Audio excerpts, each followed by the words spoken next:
Thank you. My name is Loubelle McQ, and I'm a very grateful member of a worldwide fellowship called Al-Anon. It's really good being here, and I would like to thank the committee for inviting us, because this is really a treat just being here with you, to see all of this snow. Even though we have a little in Little Rock, it's nothing like this. And I was wondering why in the world did Charlie decide we were coming here in January. But I realized once you turn it over to your high power, everything will work out. So that's what I decided to do, is turn it over to him. If no one's told you today that they love you, I'd like to be the first to tell you that I love you. And this is one thing I have learned in Al-Anon, is to express my feelings. Because Al-Anon is my life now.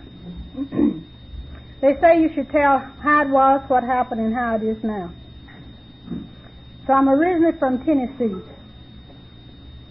I was born in Clifton, Tennessee. It's off the highway between Memphis and Nashville.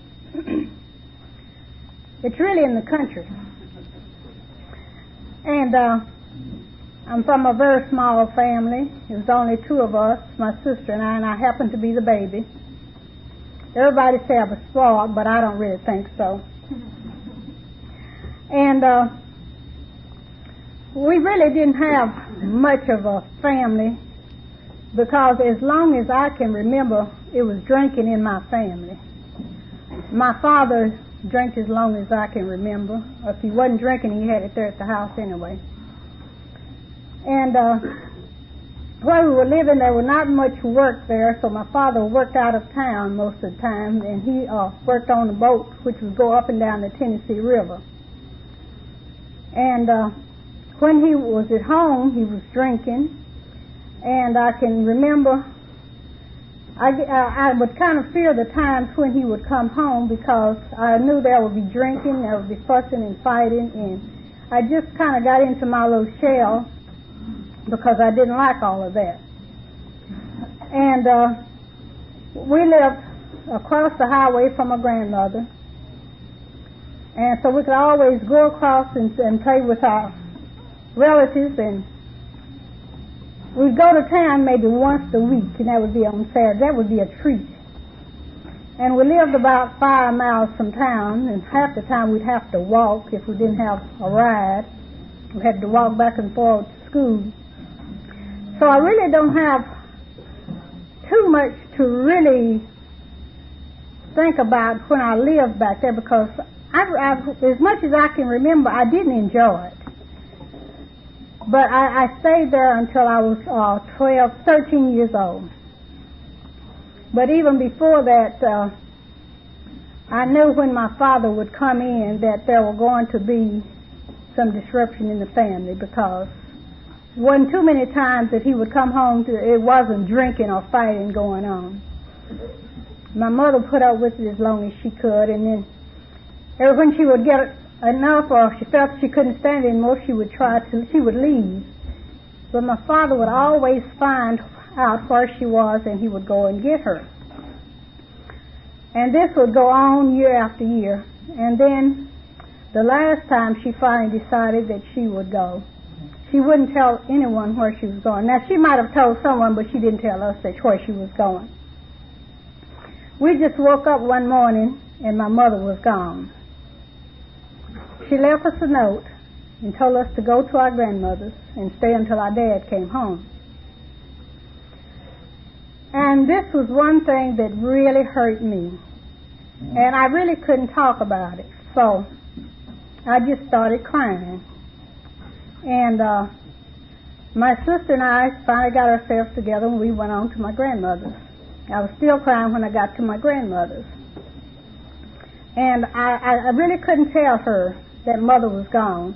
And I think really that's when I started covering up for people at a very young age, because I was only 8 years old at that time. And my sister's always been the talkative type, and I've always been the quiet person.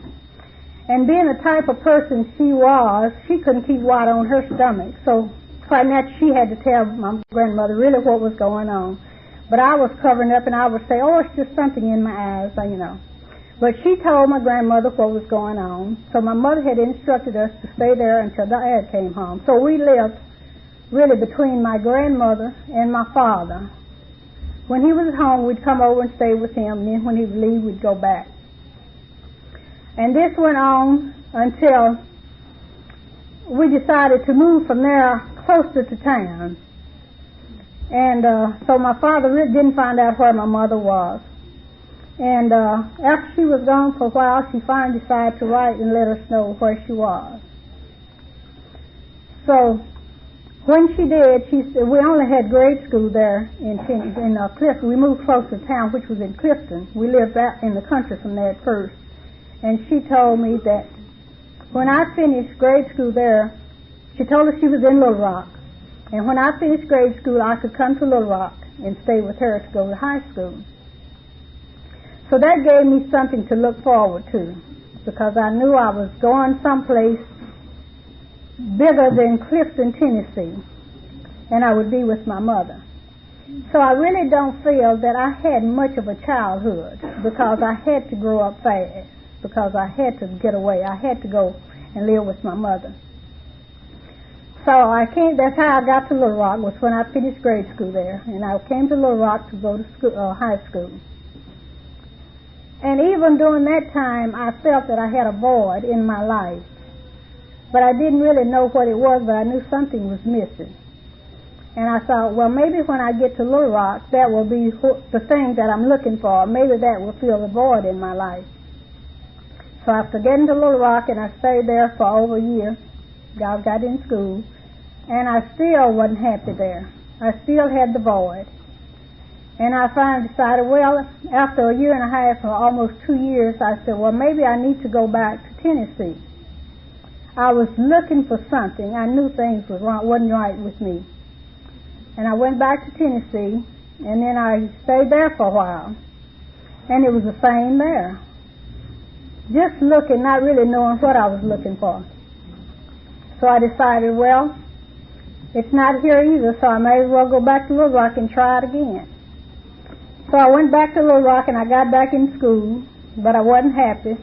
And after staying in school a while, I told my mother, I said, I think I'll just stop going. I'll just get out of school and do something different. She said, well, if you decide you don't want to go to school, I guess it's time for you to get a job and go to work. And I did. And by that time, I was getting to the age where I was dating a little. And quite naturally, when you get out and start working, you feel like you're almost grown, whether you are or not. And I started running around with the gang that liked to party and do things like that. Well, I really felt that that was really the thing then. And so I started enjoying myself, but I still felt that there was something missing. So after I started dating, and I dated this guy for quite a while there, and we decided, well, maybe we should get married. And I said, well, maybe this is what it is. Maybe I need to husband. Maybe it's time to get married.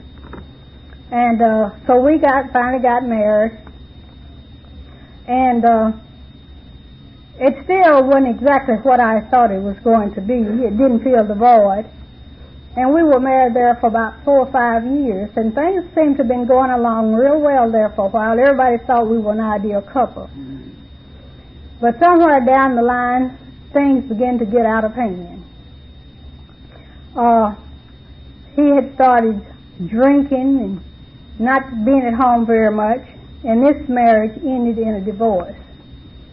But during this time, I had a pretty good job, and so we had a home, and we finally got this divorce, and I decided, and during the divorce, I did get the home. And so I said, well, maybe I should just stay single for a while. Maybe I don't need to get married. So, and after I got this divorce, I decided, well, I have a pretty good job. Maybe it's time that I get me a car. So I thought I was doing real well at this particular time. So I stayed single there for about 5 years. And now we have always gone to church. Now church has really always been a part of my life, and it's still a part of my life. But it was just something about even going to church, it did not fill the void that I had. But it still was a part of me, a part of my life, and it did help. And during this 5 years while I was single, I met a guy that everybody thought I was going to marry, but somewhere in the back of my mind I knew that it was not for me, because this guy drank too much too. So my first husband drinks a lot, so I got rid of him, and now I started dating a guy, and I realized he was drinking too much. But even during that time, I was drinking a little along too, but I could control mine, and I realized they couldn't, and there's a big difference there.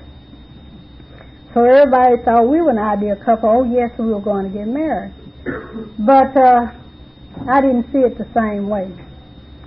And as I said, I've always gone to church, and I'm still a member of this same church. It's a little Methodist church. And I sang in the choir there, and during this time we had a organist, and she and I was very good friends. In fact, at that time I had no idea that she would eventually be my sister-in-law. But she did. She is my sister-in-law now. And so I dated this guy until I met my my husband now. And he just happened to come to church one Sunday with his sister. And I don't really know what happened, but something happened that day.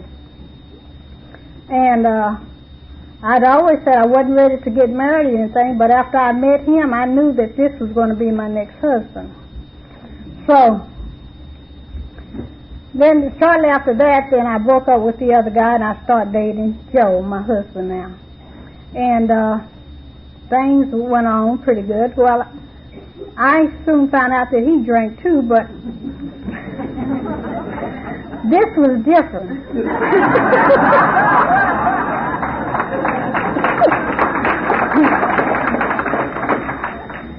But I tell you, one reason I thought it was different was because I felt like all he needed was a good woman to take care of him and a home to come to.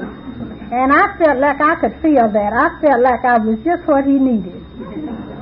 But you know, it didn't take me very long to find out that that wasn't it either. That wouldn't do it.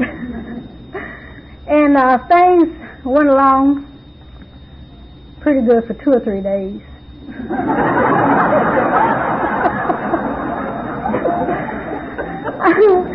And we got married there during the holiday. In fact, we got married Christmas Eve. And, well, you know, everybody drinks during the holidays.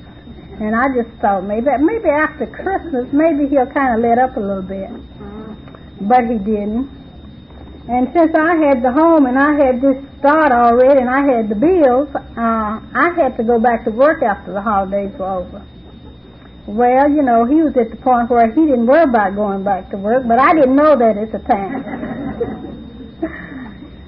So he felt like he had to honeymoon while I had to go back to work. So he had him plenty booze, and he stayed at home and honeymooned, and I went back to work. And then he ended up in the state hospital in about a week after we got married. But I still, you know, didn't know anything about alcoholism. I'd never heard the word. And I just thought maybe, well, things will work out. And he, as I say, ended up in the hospital. And before he went to this hospital, I was even afraid to drive around the grounds of this state hospital where he was. But you know, things changed after he went there, because I could even go to see him. And I was not afraid to do that. And during this time, I didn't really feel that I didn't have anybody that I felt I could talk to about it, because I didn't want my mother to know what was going on in my life. And I got where I would talk to my sister-in-law about it just a little bit. And at first, she would talk to me about it. And then later on, she got to the point where she acted like she didn't want to hear it. But you know, it took me a long time to realize why she didn't want to hear this.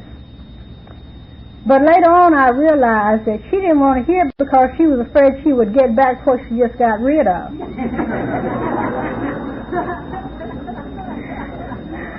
And I didn't have Al-Anon during this time either. So it was really hard on me. And I felt really, at that particular time, I had nobody to talk to about my problem. So I've always believed in prayer. And I've always felt that I could talk to God, my higher power. At that time, I just called him God. I didn't realize he was my higher power, but today I realize he is.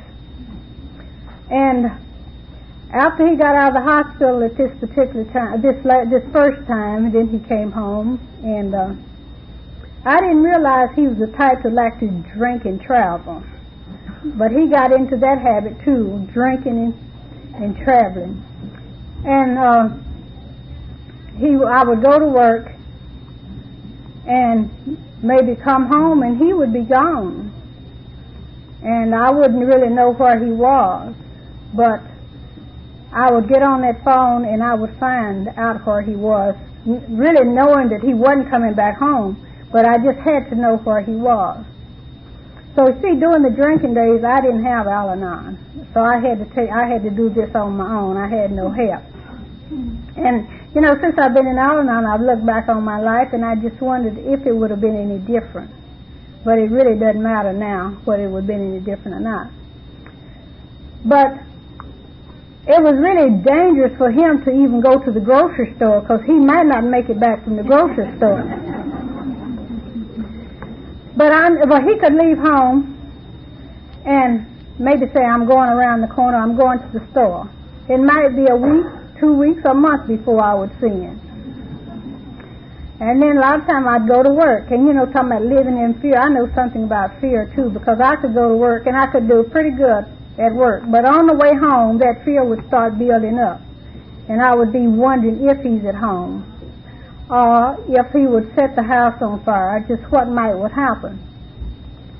But he finally got set in that pattern. When he really got drinking and got on one, he would have to travel. So I really think he should have some interest in the Greyhound bus line, because that's the way he liked to travel, was on that Greyhound bus. And I don't want to say the funny part, I guess you would say the bad part was he would go off and stay until I would get used to him being gone, and then he would pop up again.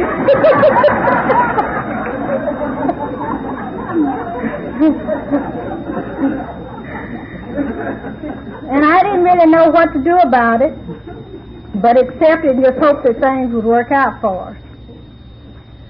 And well, he left, and then he finally went to, when he would go off like this, I wouldn't tell anyone he was off drinking or on his sprees. I would say he was off working.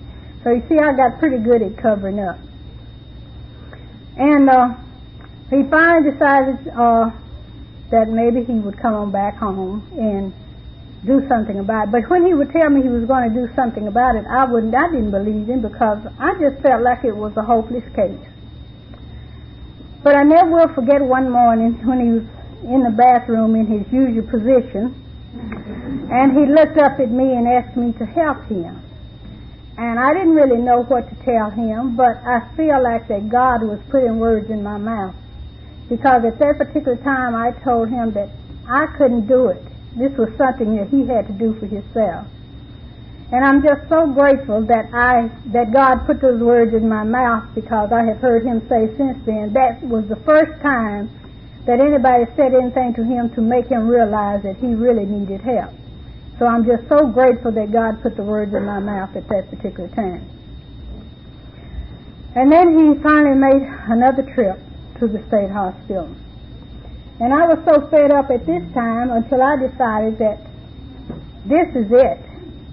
Because I felt like that I just couldn't keep going on like this. And so we had separated there a couple of times, and we'd always get back together. I didn't seem to know how to get out of it at the time. And then when he made his second trip to the hospital, I decided, well, I guess this is the way to do it. And I said, well, When he get out of the hospital this time, he's not coming back home, and I won't have to go through this again.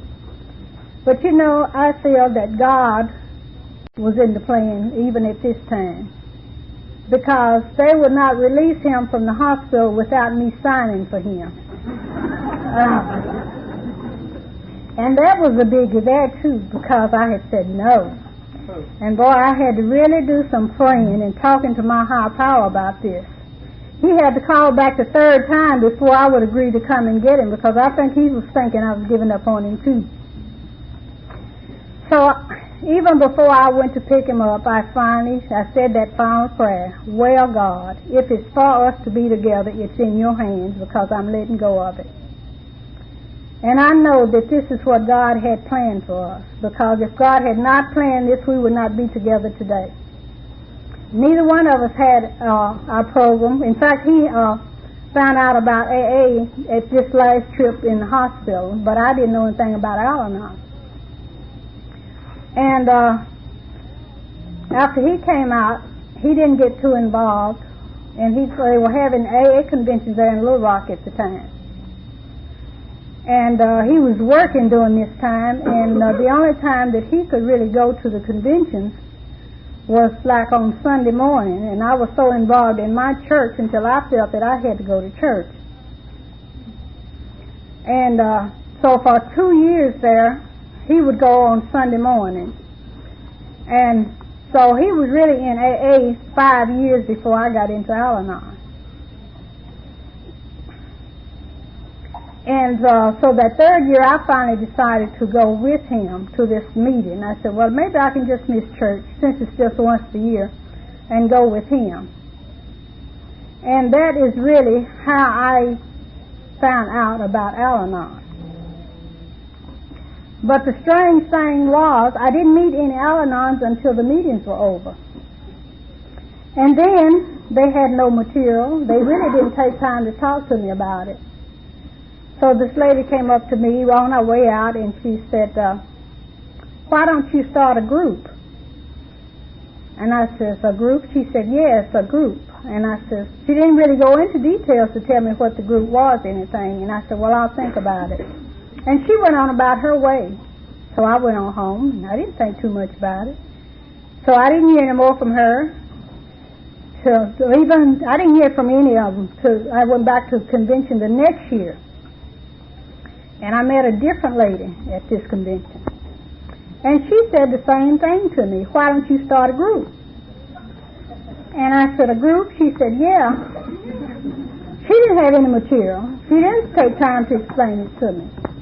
And I said, okay. Well, I didn't want her to know that I didn't know. So I was playing the game with her too, I guess. So I said, well, I'll think about it.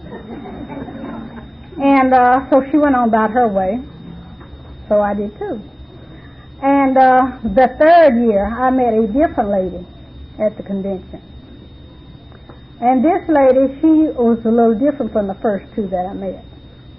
So she kind of pulled me off to the side. She said, I want to talk to you. She said, we have an Al-Anon group, which is for the family, and I feel that you need to go. So she said, if I will tell you where the meetings are, will you promise me that you will come? And I said, yes. She said, now, do you think you'll be able to find it? I said, yes. So she told me where she said, I tell you what, if you will meet me there at 7:30, I will be at the door and go in with you. Well, I didn't think too much about it, but later on, after looking back on it, I realized what was going on. So she met me there for 3 weeks. I really can't tell you too much about what happened at my first meetings, but it was just, I could remember just enough to want to go back. But this lady was named Cassie. So after 3 weeks, I finally told Cassie, you don't have to meet me anymore. I can make it on my own now. So that's how I got started into Al-Anon. But in looking back on my life and thinking about these other ladies, I kind of realized why they didn't invite me to their meetings. They wanted me to start a meeting, and they will say, well, we could come over and help you start a meeting. I happened to be the first black to go into Al-Anon in Little Rock. And I felt like nobody wanted to be responsible for taking me into the first meeting. So I'm just so grateful to Cassie for taking the chance on bringing me into the meeting. So that was the beginning of my Al-Anon meeting. And I have missed, well, I didn't get too involved at first, but I would go periodically. But after I really got involved, I realized this is what I needed all the time. And so Cassie and I are very good friends. And, well, I mean, even from my first meeting, everyone was nice to me there. And a lot of times people ask me, well, did you ever start your group that they were telling you to start? Well, yes, I did. In fact, I've started 2 or 3 groups since then. But I really don't consider as starting, say, my group, because all of our groups are open meeting, or integrated meeting. We don't have any just black groups or white groups. We go to all of them. And I'm just so grateful that we can do that. But during the time when we came in, it was a little different. But it's not like that anymore. So after coming into Al-Anon and really getting involved, then things began to open up for us. And then, talking about this little house that I had when we got married, it's not only a house now, it is a home. And we are friends now. Joe and I are friends now, and we're happy. And if it had not been for us having our programs, we might not be where we are today. So we are very, very grateful to have our program, because I don't really know where I would be now if I didn't have Al-Anon. And then when I look back on my life, too, I really think about, too, well, when we first got married, we both was out partying together, because we loved to go to parties and go to clubs. And at that time, really, I thought that Joe could handle his drinking, his liquor. But later on, I found out that he couldn't. And then when I look back on my life, I said, now what if I had been the alcoholic in our family? If it had not been for the grace of God, maybe I would have been the alcoholic in our family. And I don't think things would have worked out for us as it did, because I don't feel that he would have stayed in there with me as I did with him. But I'm just grateful that things worked out as it did. And so there was times when, well, even when he was drinking or when he was not drinking, I wasn't really happy with him, and I wasn't happy without him. So there's one thing I can say about this program: it will work things out for you. There was a time in my life when I would question God. Maybe I would say, why me? Why do I have to go through all of this? But you know, I don't have to question God anymore, because I know that He is in my life, and I know He's working things out for me. And then I look back and I say, why not me? Why did I have to go through all of this? But I realized I had to go through this to be where I am today. And for this I am very, very grateful.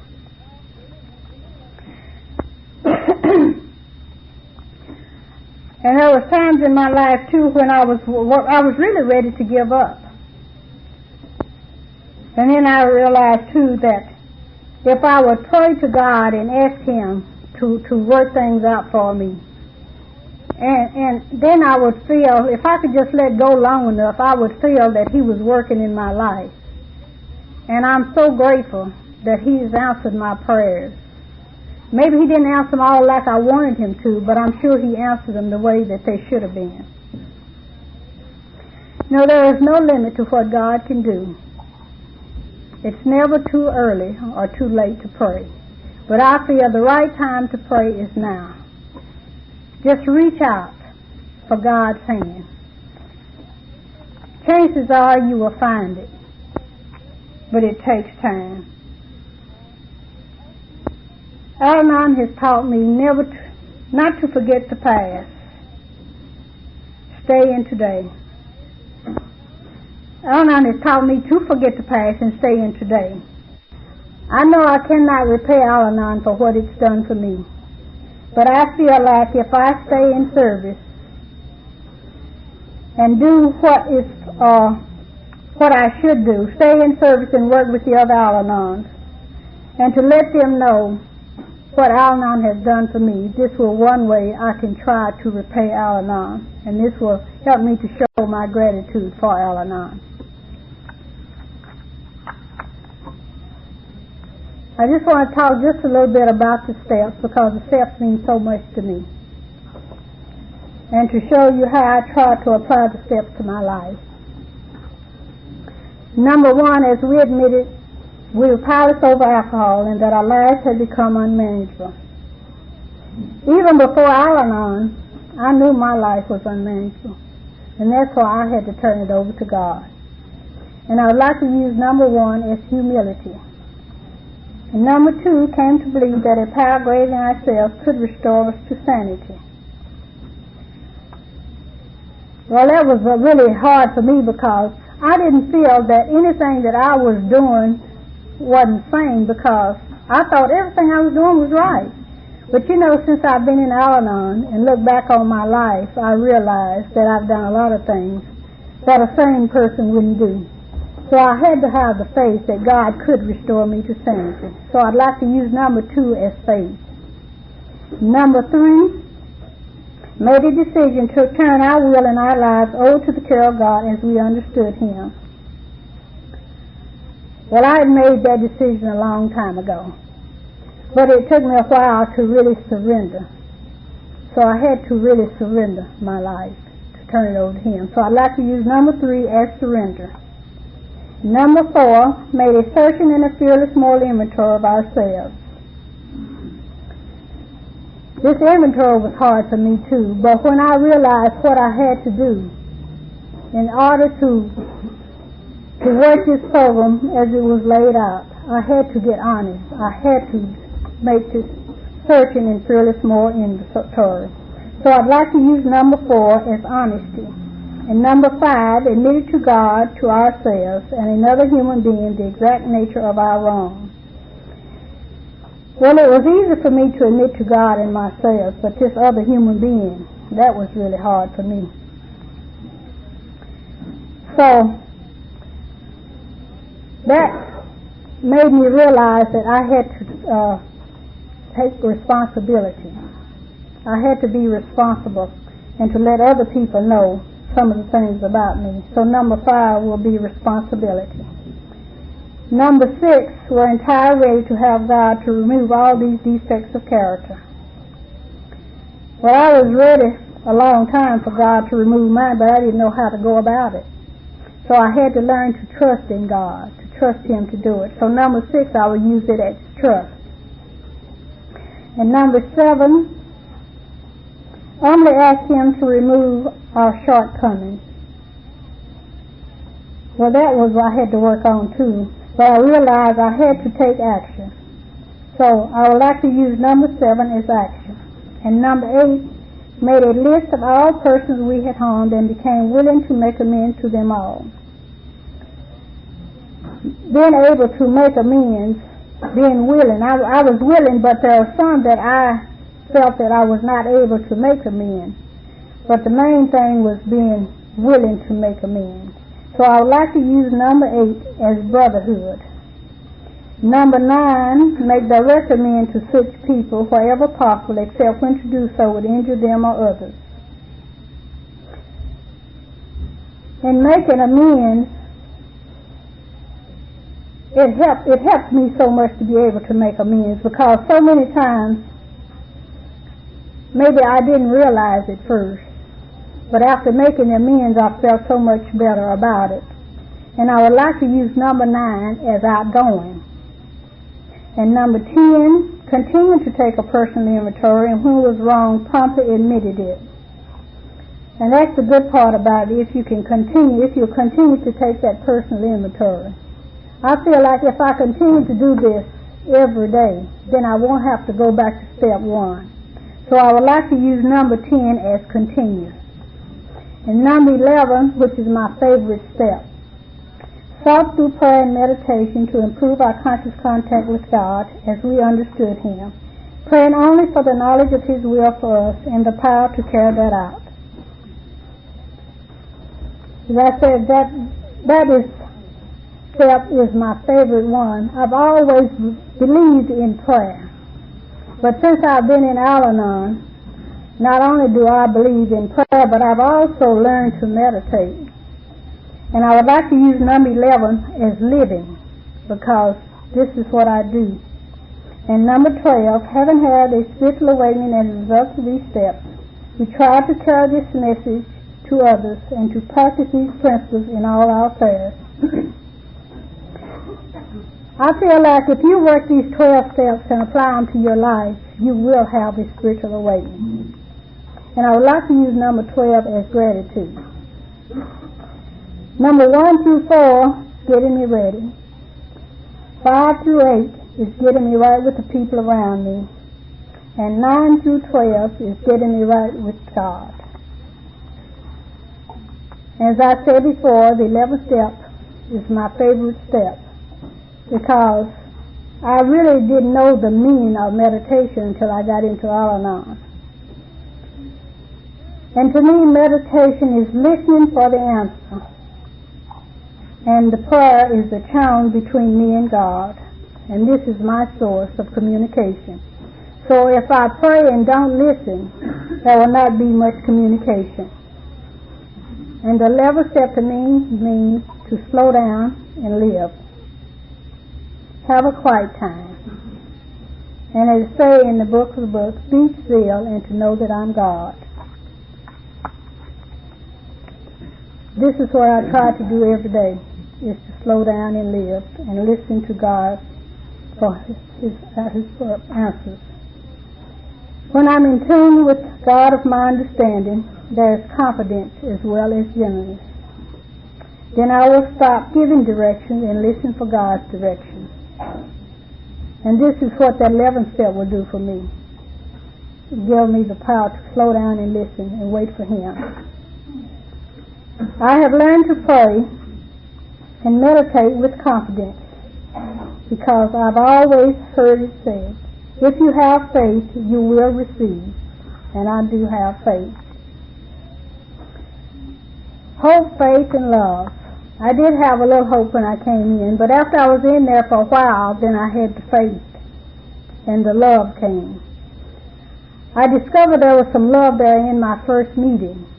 When I got there and saw the love between those Al-Anons, then I knew that was the right place for me. I've now been in Al-Anon 18 years,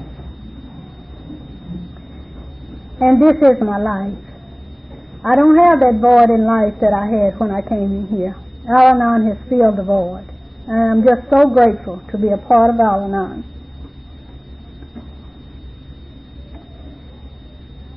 They say if you have faith the size of a mustard seed, that's just enough, and I had the faith. After coming into Al-Anon and learn more about love, I first had to learn to love myself before I was able to love anyone else. And the greatest of these three, hope, faith, and love, is love. And this is one thing I have found in Al-Anon. And I'm just so grateful. When there's trouble, when you're in trouble, or when you're worried, when you're harassed, or when you're uncertain, find a quiet time. Reach out for God. Al-Anon has been good for me. It's been good to me, and it's been good for me.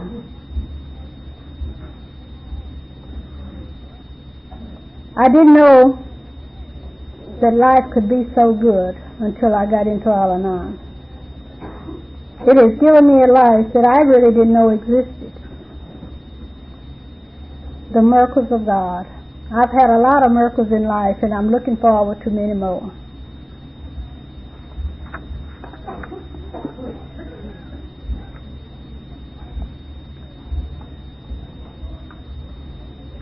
Resentment of the past blurs out the vision for the future. Forgiveness comes as we remember the best and forget the rest. Forget what lies behind and press on. If I can just stop long enough to say to myself, What sign of God's love have I seen today? Then I can let go and let God control my life, and the change will come. You know, excuse me. I feel like the old musicians who once played the organ at a cathedral. He had been there for so long, and then the members there felt that it was time to get a younger person. This old musician finally decided, well, since they're going to get a younger person, maybe I should go and play the organ for the last time. So he did. And after he played, he decided, well, I guess it's time to leave. And he started out the cathedral, and as he was going down the aisle, he met this young musician coming in. And he stopped and he asked the old musician, may I have the key? And he hesitated there for a few minutes. He finally gave him the key with tears in his eyes. Then he finally started down the aisle, and just as he reached the door, the young musician began to play. And he stopped there for a minute to listen. And he said, what if I had not given him the key? And I feel this way about Cassie. Where would I be today if Cassie had not given me the key to Al-Anon? And as I said before, I don't see much Cassie anymore, but she will forever remain in my heart because she is part of my life. I talk with her occasionally, but I don't see her at the meeting anymore. Maybe she's at the point she feels she doesn't need it, but I feel that I need it. I will always need it. And I really didn't feel the growth until I got into service. And after getting into service, I could really see myself growing, feel myself growing. I was a delegate for the state of Arkansas from 80 to 83, and that was really the growth period of my life, because I've really grew more of that 3 years than I feel that I had at any other particular time. And I would just like to say, if there's anyone here who feels that they're not growing, get into service. That's where it is. And you know, there are so many people are using Al-Anon now. They're saying they're members of Al-Anon, but they're not attending the meetings. Just because you're a spouse of an alcoholic doesn't make you an Al-Anon. But you are at the point where you qualify for Al-Anon. But if you don't go to the meetings and get involved and read the material and apply the steps to your life, you're not an Al-Anon. And then you don't realize the fringe benefits that you're missing out on. When you get in there and you get to work and you realize the fringe benefits, you realize what you've been missing. Because this is something that I feel that I will never forget. And then I feel that this is part of the fringe benefits, me just being here with you today. At one time, I felt that I would never be in a place like this. But now I know that I'm in Al-Anon. There's no limit to what I can do. Because when I turn my life and my will over to the care of God, then He will work it out for me.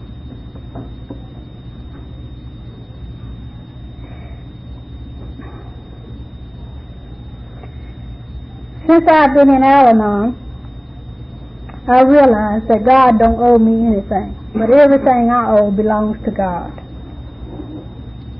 And I feel that where I am today is because I've turned my will and my life over to God.